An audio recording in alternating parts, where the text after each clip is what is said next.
एक दिन अकबर के दरबार में एक प्रसिद्ध ज्योतिषी दूर देश से आए। दरबार में हमेशा की तरह भीड़ थी। मंत्री, दरबारी और विद्वान सब मौजूद थे।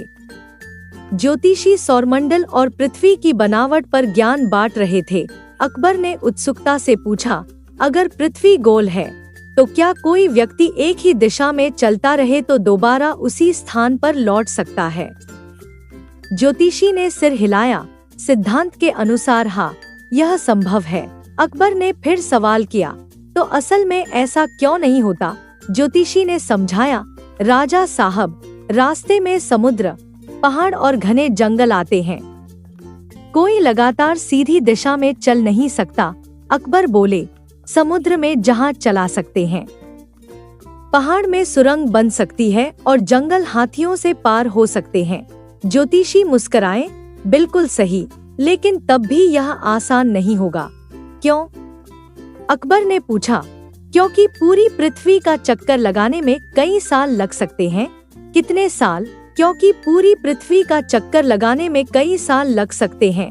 कितने साल कह पाना मुश्किल है, शायद 100 साल भी लग जाएं।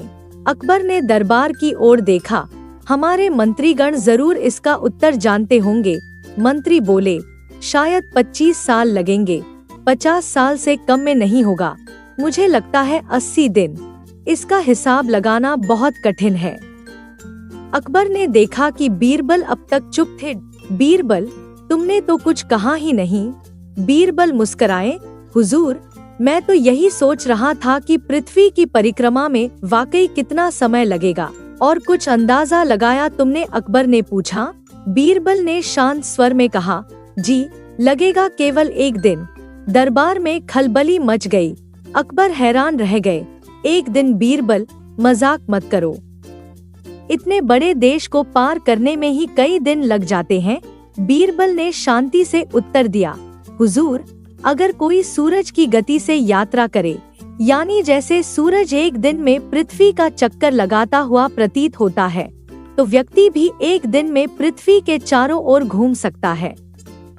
अकबर हंस पड़े। बीरबल, तुम्हारे जवाब हमेशा चौंका देने वाले होते हैं। और एक बार फिर